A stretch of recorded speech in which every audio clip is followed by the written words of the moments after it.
second lecture.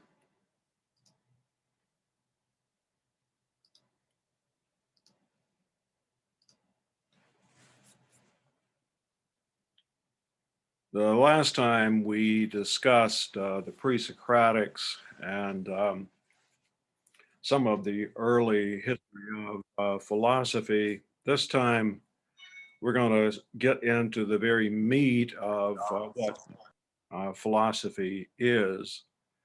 The three most important, at least early historical figures in philosophy are Socrates, Plato, and Aristotle. They were deeply related to each other, as we discussed as we ended the last lecture. Plato was the student or the disciple of Socrates, and then Aristotle was Plato's pupil. Plato established the academy from which we get our word academic, the first Greek university. Aristotle was responsible for the Lyceum, which was his school of philosophy. Aristotle was also the teacher of Alexander the Great that many of you remember from your ancient history. I hope you do. So these are the people that sort of establish the parameters in which we do philosophy today. Aristotle, for instance, is the inventor of the academic structure of the university that still exists today. So if all of the basic departments that most universities have, biology, philosophy, psychology, mathematics, all of these were part of the Lyceum's structure, the initial university established by Aristotle. Be interesting, I think, for some of you, perhaps at one time or another, to take a history of philosophy course. You'll get into a little bit more of this, but these are some things that you need to know in order to do moral theory or ethics, which is what we are about in this class. So, number one, the major field of philosophy is sometimes called metaphysics. It's called metaphysics because the topic that we are discussing in what's traditionally known as metaphysics was the book that followed or came before, rather, the Aristotle's work on physics, his scientific work on physics. Hence, the word meta, before the physics, the book before physics. So that's the reason for the term metaphysics, and people have now used metaphysics interchangeably with ontology, which is the subject of that book right before the physics. It comes from the Greek word ontos, which means being, and logia, which means the structure of or the study of. We get our word logic from that. We also get our word ending most academic studies like biology or psychology from this word logia, which means the structure of something. So psychology would be the structure, the formal structure of the brain, of mind. So we discussed this for a few moments in the last lecture, but it's the question of being. What does it mean for something to be, and what state does something exist or cease to exist? So the very first building blocks of knowledge. What does it mean for something to exist? What does it mean for you to exist? All right, that's metaphysics or ontology. The second category of traditional philosophy is epistemology.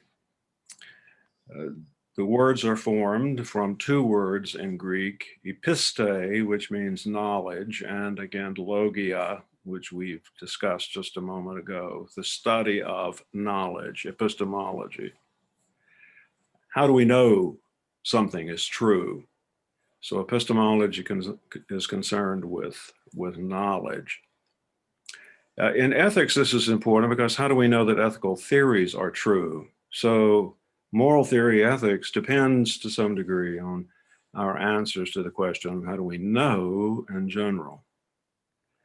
The third is logic, and I've got that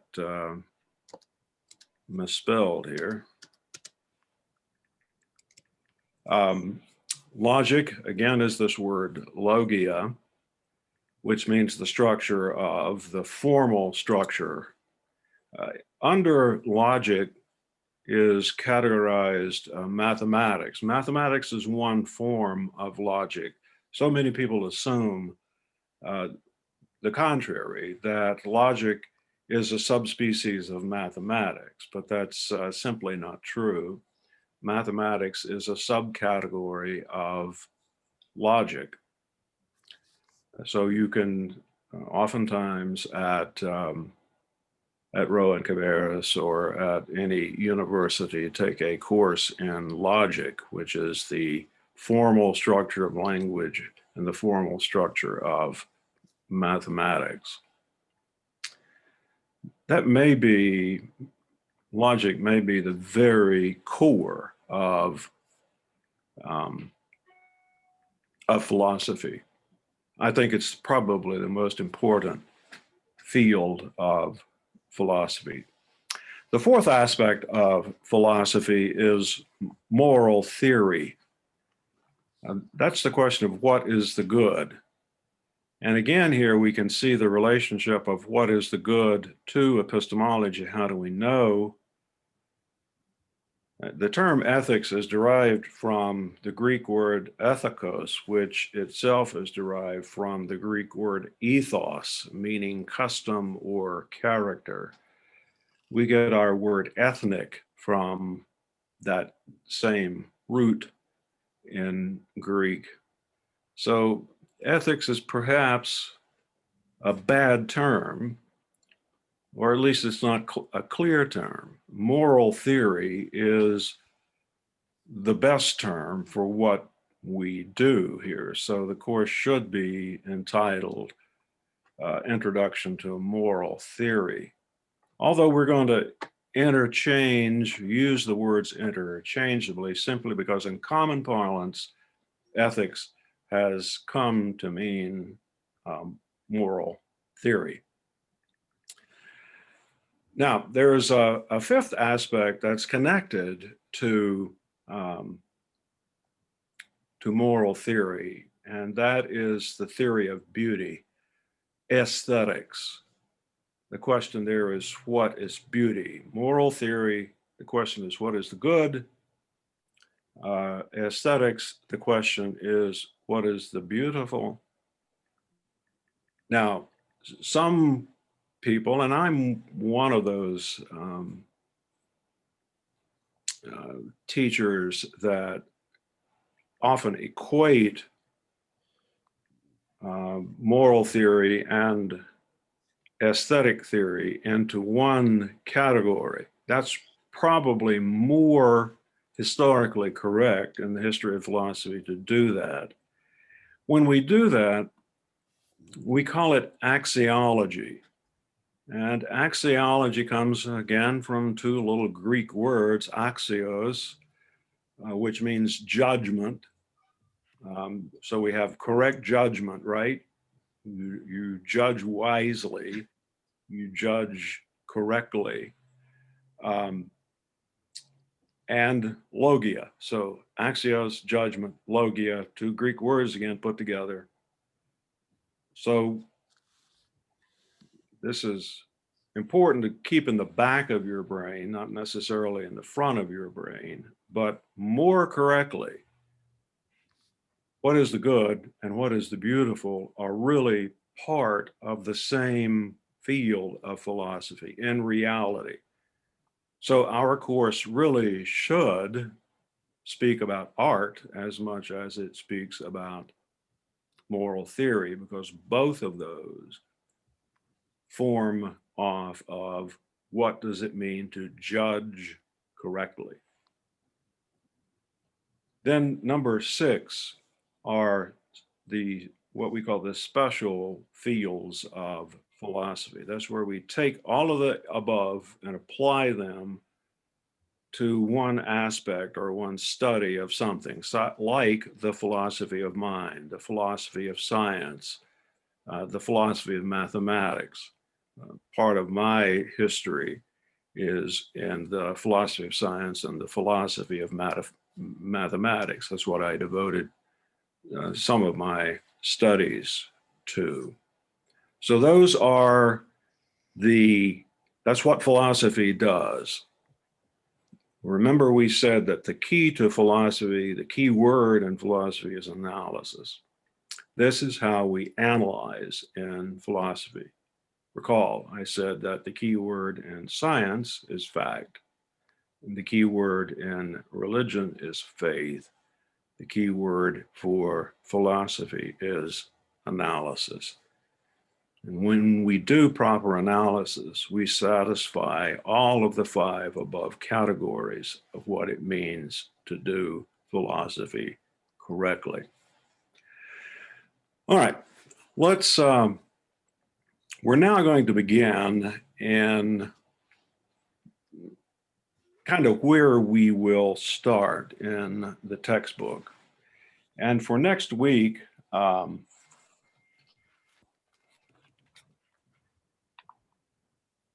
we do have a little assignment. By Friday of next week, it would be good to have finished this. I want you to start reading. If you have the physical textbook, it's the appendix to the textbook. If you are looking at the E version of the text, it's kind of the introduction. It's the propedeutic. It's the right before you get to the first chapter. The question of how to write and read a philosophy text. So that's what I need for you to certainly have finished by not this coming Friday, but the next. Depending on how far we get in the lecture today, I may actually start lecturing on chapter 1 for the next week. Again, for what you need to do right now, you need to, by Friday, finish that introductory part of the textbook on how to read and write a philosophy paper. Also, I want you to start familiarizing yourself with the glossary, with philosophic terms. As you start to sort of work over those terms and words, you'll get a feeling for how you're going to be doing your philosophy papers and your thinking and responding to questions. So please start familiarize. I don't require you to memorize those terms. I don't mean that, but start getting familiar with the words used in philosophy. Okay. Now, let's begin with some of the pre-Socratics that we talked about last time. Protagoras is one of the early people right before Socrates. Protagoras and the people that followed him are the main opponents of Socrates and Plato. They're called the sophists. Sophia is the Greek word for wisdom.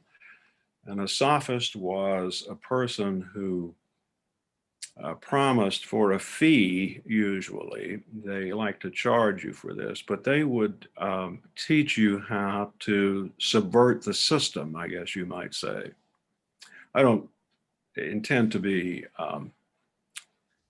mean, but the closest analog we have to these early sophists would perhaps be modern day attorneys. And I don't mean that pejoratively, because if you are guilty, you still need an attorney who's going to represent you despite what he or she thinks about you, whether you're guilty or not.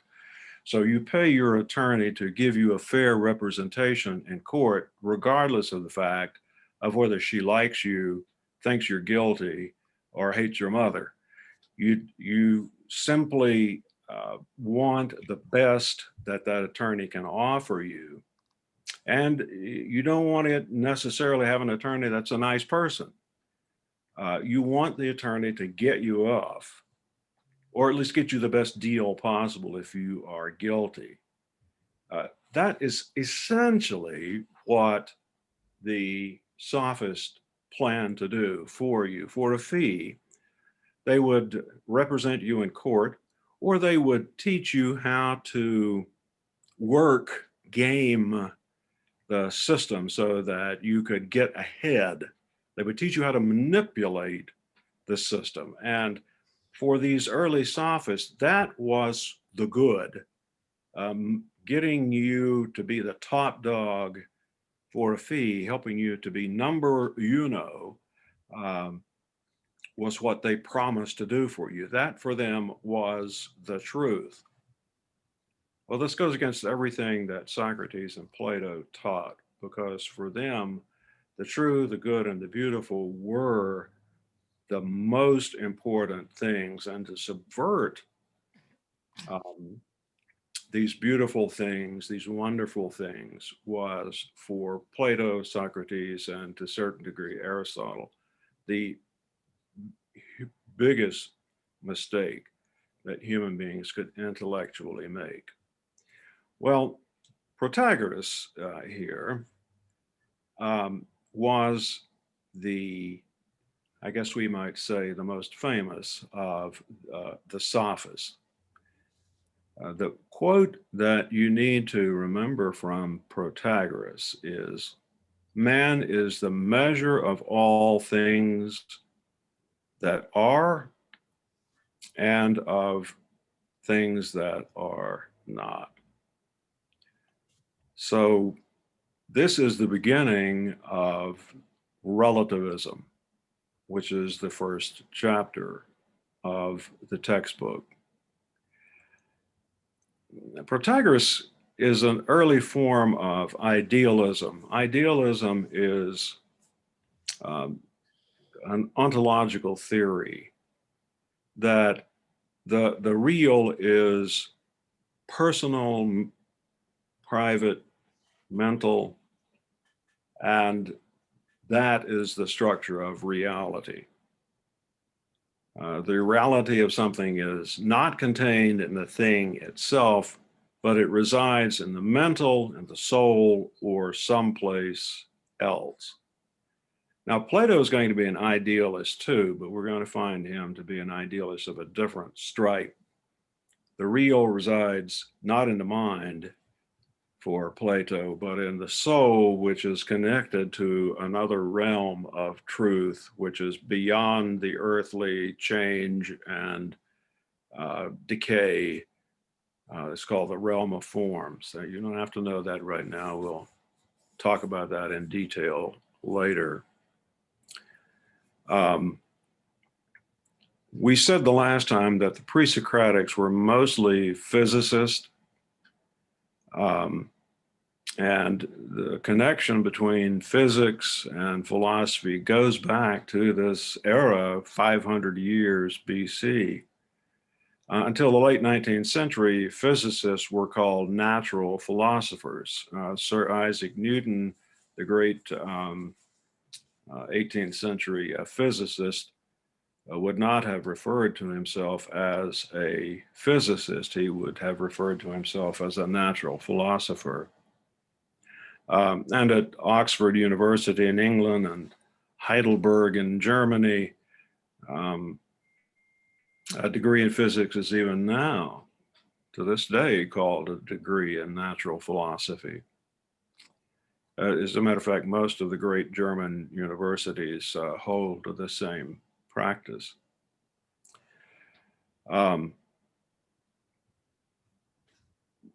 So the early pre-Socratics were physicists. They weren't interested in these 5 aspects of philosophy that we mentioned just a few minutes ago. They are physicists. They are physiologoi. That's just a fancy name for a physicist. So these people the pre-Socratics aren't really concerned with everyday affairs.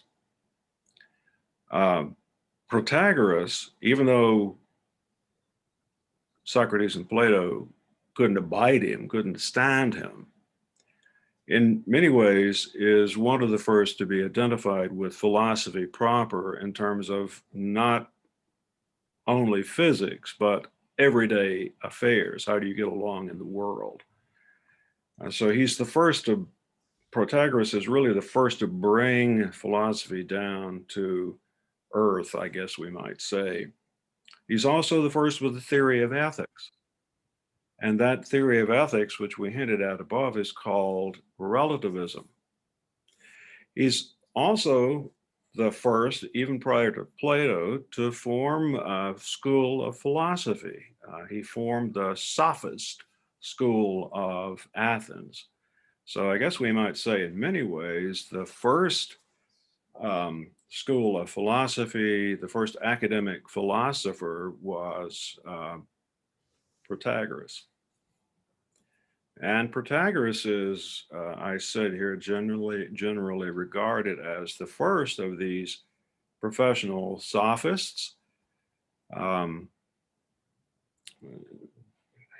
professional philosophers, from the Greek word soph, which is wisdom or cleverness, and istes, sophistes, which istes is Greek for a proponent of. So he is a sophist, a proponent of wisdom, which literally translates into English as a wise expert, an expert on wisdom. There are some other sophists. In addition to Protagoras, we said Protagoras is the first and perhaps the famous and maybe the greatest. But others include the Gorgias, Prodicus, Hippias, Thrasymachus, Callicles, Antiphon, Cratylus. These are men who were proponents of wise experts. Now, Plato attacks these people mercilessly, and if you read Plato, you're going to find that many of Plato's dialogues were named for these people. The Gorgias, the Hippias, the Thrasymachus, all of these are also not only people, but they're names for the titles for dialogues. And there are also characters in many of his dialogues. So he's going right to the source here. He's attacking these people head on, so to speak. Now, again, I say here that this is too simplistic, so I want you to take this with a grain of salt.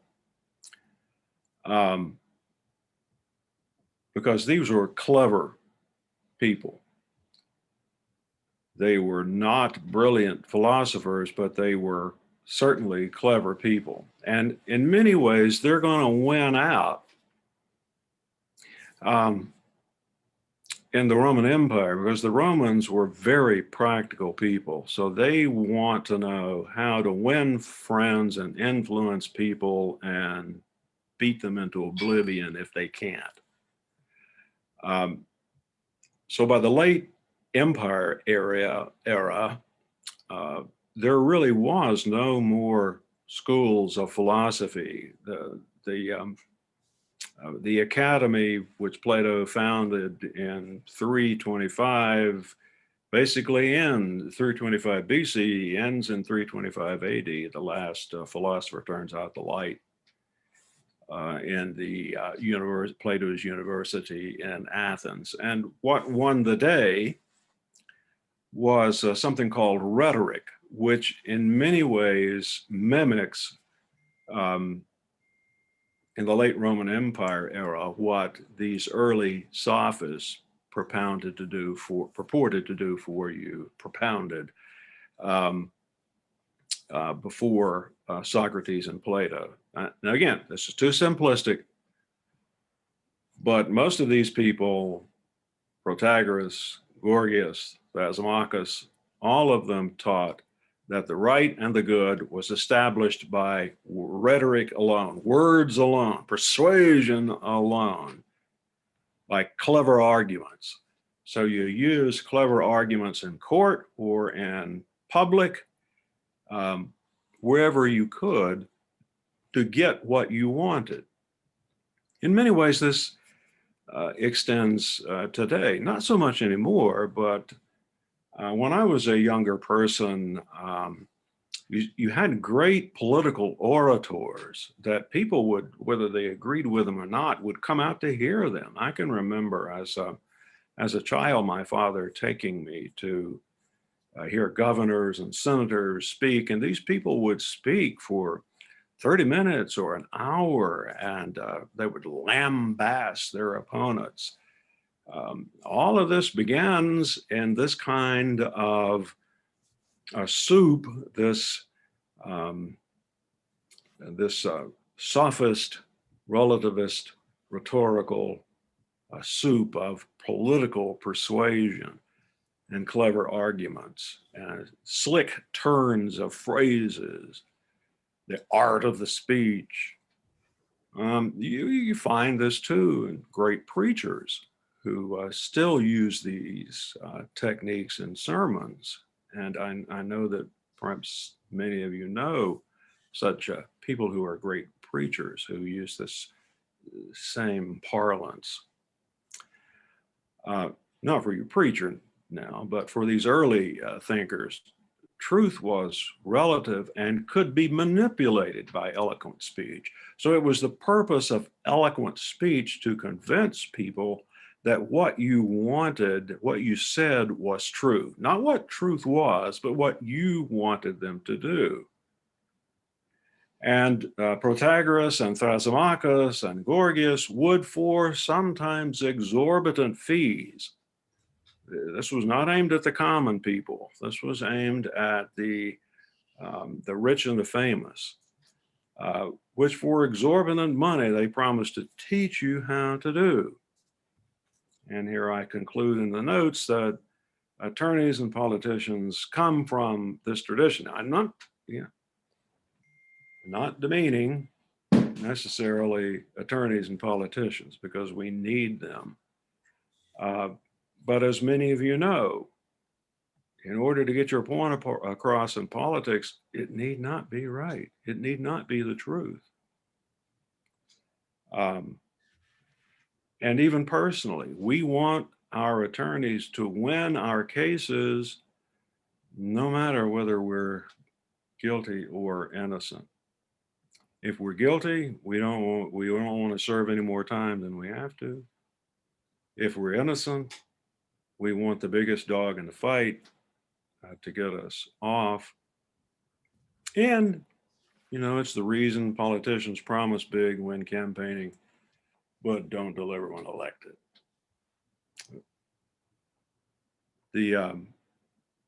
Again, the most famous fragment of Protagoras, man is the measure of all things, of things that are what they are, and of things that are not what they are not. This is the origin of relativism. When you read the chapter on relativism in the textbook, you don't get this background. It's important for you to understand this background as you begin reading that chapter. It's the oldest moral theory, but the least tenable, the least reasonable. the least rational.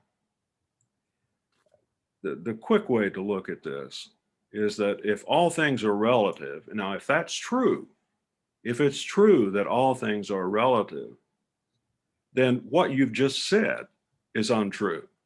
If that is an absolute statement that all things are relative, then as an absolute statement, it's ipso facto self-contradictory. So inherent within relativism is its own illogic.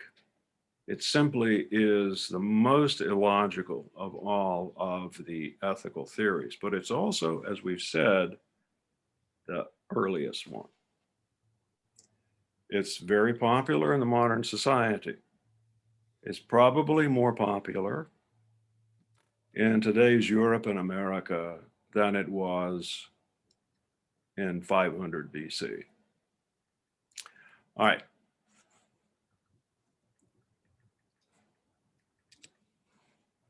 Plato rejects this claim. For him, this is just patently idiotic. And philosophically and intellectually, he did refute it philosophically. Now, many things are still argued by philosophy and science, but relativism is logically refuted forever by Plato's work. He simply destroys his opponents. Now, there are modern philosophers. Hare, H-A-R-E, is an English philosopher from mid 20th century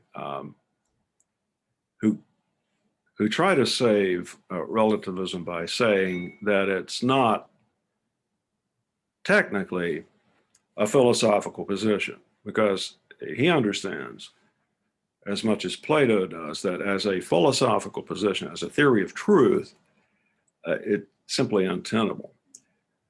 But he says that it's what he calls a skeptical methodology. If you believe, Hare says, that if you believe that truth is relative, then according to him, that makes you want to dig ever deeper to find out what the truth is. So that's the only tenable way that I know of. I don't agree with that, but it certainly is an attempt to be honestly intellectual about the only way to keep it around. Right. So let's go into all of these special fields with a little more detail. And we're not, I'm looking at the time here. This is hard stuff. We've been at this for 30 minutes. I think I'm going to finish this section on ontology here, and then we'll pick it back up either later in the week or early next week. So let me finish ontology and the philosophical positions of idealism and realism. So I'll finish that and then we'll end for this evening. I said a minute ago that both Parmenides and Plato were idealists. Now, this is not Protagoras we're talking about. This is Parmenides. Reality is not material. The real, the thing, tables and chairs and steel and all elemental things are less real for Plato and Socrates than the form. His word for this is ide, I-D-E-A in Greek. And we get our English word idea from this. But in Greek, it doesn't mean like an idea of having a thought.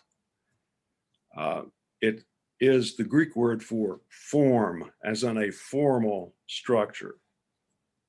Now,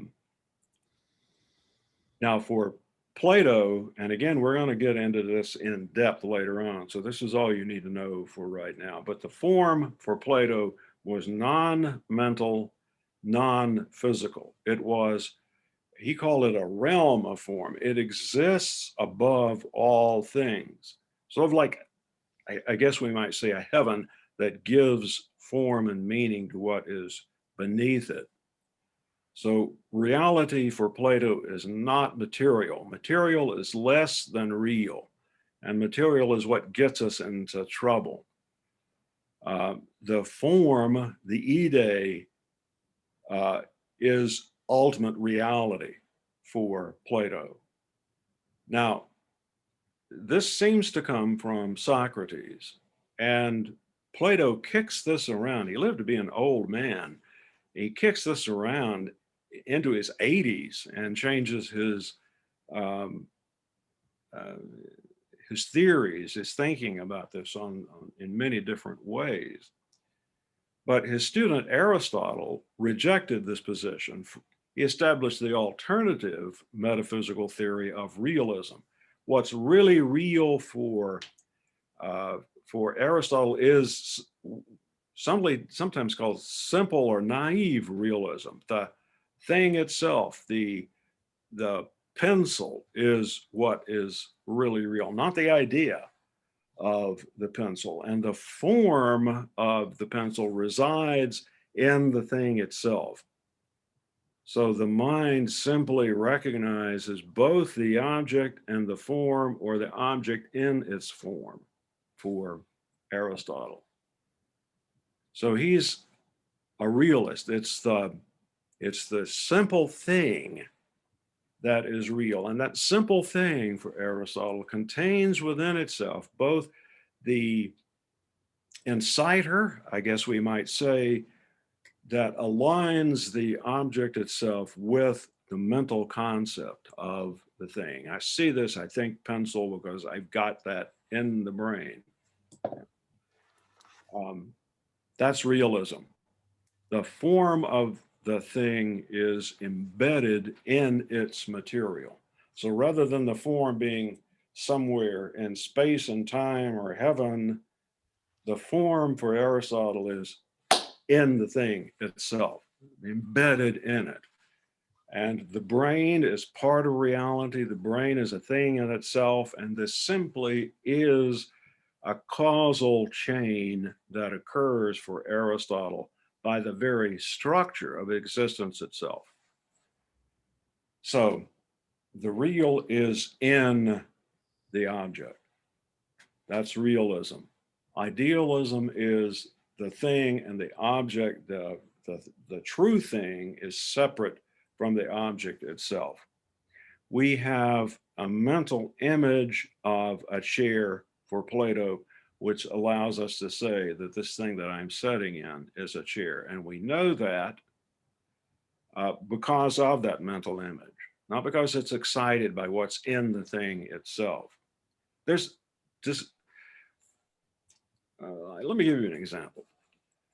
I wish I had a ruler here, but in a ruler, you look and there's an inch or a millimeter or whatever. Now, how do we know that that is really an inch? I have a ruler and you have a ruler, and we get in an argument about whose inch is really an inch. So for Plato, and this exists, we do this, for instance, the Smithsonian Institute has the silver ingot of an inch. So if we could do this, we could get on a plane. I mean, if times were different, it's hard to get on a plane anymore these days.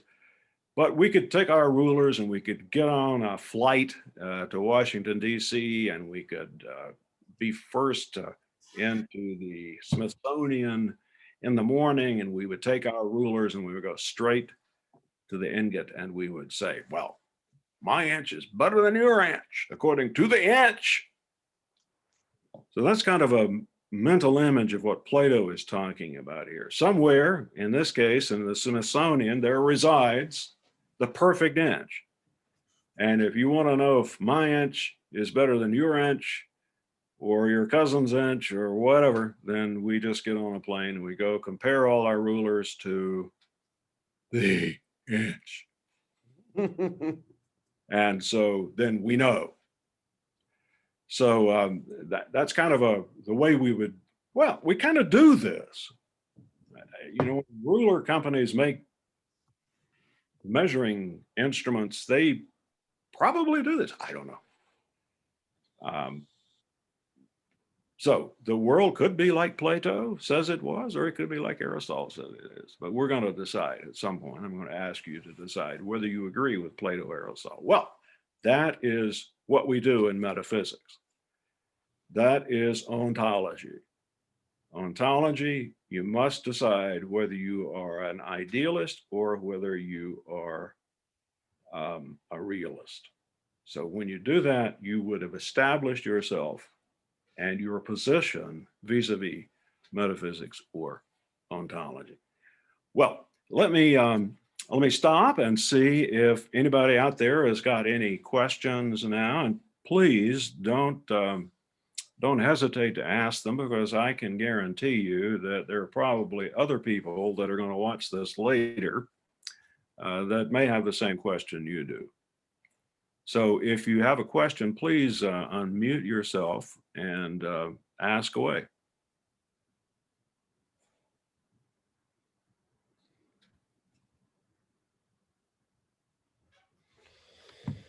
Okay, there being no questions, let me close by saying, reciting the next expectations. So I want you to, by Friday of next week,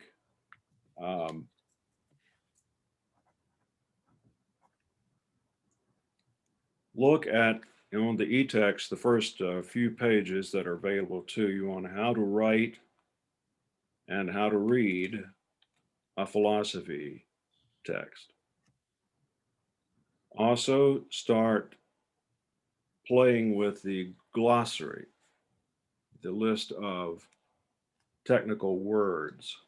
Again, you don't have to memorize them, just kind of run through them every now and again and familiarize yourself with that. That's the assignment for next Friday. Now, again, I don't want you to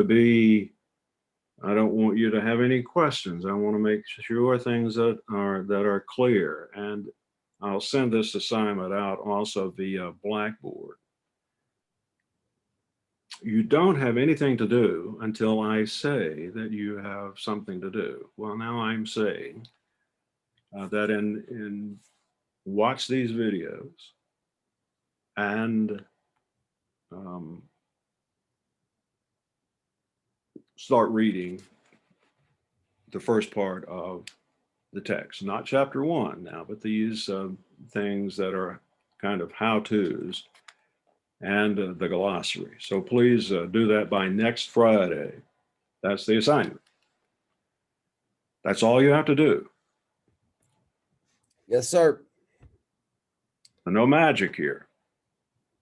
I like things to be clear and precise. So as long as you're doing this, you don't have anything to worry about. All right. As soon as we close out here, this gets uploaded to Zoom. It has to go to Zoom, and they have to formulate it, and then I take it from Zoom and put it on my computer, and then I take it from my computer and put it on YouTube, because for some reason YouTube does not like talking to Zoom. I can't figure that out. But if you want to get into trouble, start trying to make those two entities talk to each other, and they just go berserk.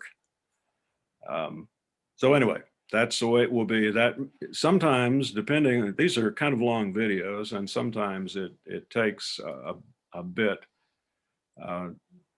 for them to upload on YouTube. YouTube can be troublesome and slow sometimes. So later on tonight, it should be available. Everybody cool? Yes, sir. I'm really enjoying your lectures. Good. I'm glad you do. I want this to be fun. you know, there's no reason why philosophy can't be fun. Doing philosophy, thinking about this kind of stuff is one of the best pleasures that you can ever have in your life. As a matter of fact, when we get to some of the philosophers, you're going to say the highest pleasure in the world is thinking about critical stuff. It's the most satisfaction that the human brain can have. So I want it to be fun. I want it to be an exercise. It's not going to be easy, but you know, if you do what I tell you to do, you're going to get a good grade. So don't worry about the grades. Just dive in. And be able to expand your mind. That's right. Not blow it, but expand it at least. All right. Well, have a good evening. All right, everybody too. Thank you. Thank you. Bye-bye.